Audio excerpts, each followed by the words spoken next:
Assalamualaikum. Okay guys. Untuk vlog kali ni aku nak menerangkan bagaimana kita nak buat troubleshooting sesebuah rumah. Contohlah dalam ini.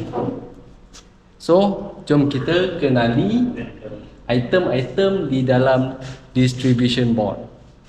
So, yang ini adalah ELCB main switch.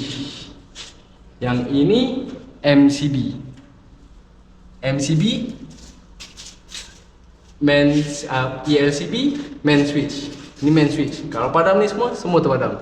ELCB ni kegunaan dia kalau ada overload ke troubleshoot ke apa, benda ni akan automatic tendang. So persoalannya, bagaimana kita nak buat troubleshooting sesebuah rumah.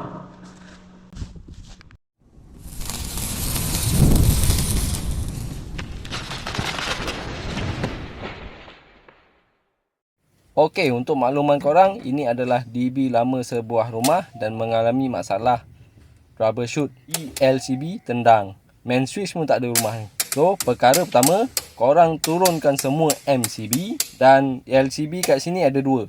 Bawah ni satu, atas ni satu. Korang naikkan ELCB main yang belah bawah ni, lepas tu korang naikkan satu persatu MCB yang ada. Mula-mula korang ambil lah yang bagi atas ni. Naikkan ELCB. Lepas tu korang naikkan yang bawah ni pula satu persatu. Sampailah ELCB tendang. Jadinya korang dah tahu yang mana MCB yang tidak berfungsi, yang mengalami masalah short. Korang doublekan confirm, naikkan ELCB. Korang tengok, korang dah tahu litar mana yang bermasalah. So, daripada penerangan video yang aku tunjuk tadi, itu adalah rumah yang di troubleshoot ada masalah. Yang ini rumah baru, so tak ada masalah. So daripada yang korang nampak tadi, misal kata kalau yang ini C20 ni kebiasaannya soket plug ataupun yang bigger lah. Kalau yang macam kat atas ni C10. Kalau C10 ke C6, itu adalah kebiasaannya lampu kipas dan sebagainya. Okey.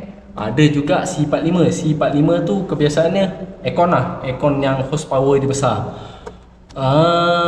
So aku nak terangkan, misal kata jatuh kat C20 ni kita tahu bahagian mana, kita kena cari bahagian mana.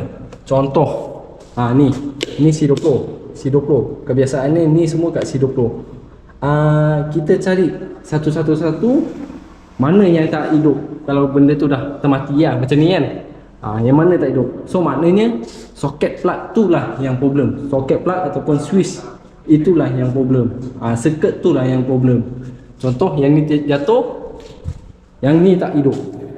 So itu adalah circuit sambungan pergi ke soket plug tu.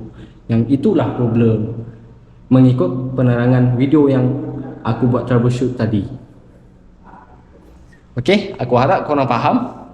Aku agak semput sikit nak terangkan, tapi aku harap benda ni sampai.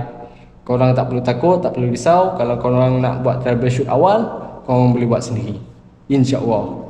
Tapi aku nasihatkan, kalau korang takut sangat-sangat, panggillah orang yang betul-betul competent. Alright, see you on next vlog.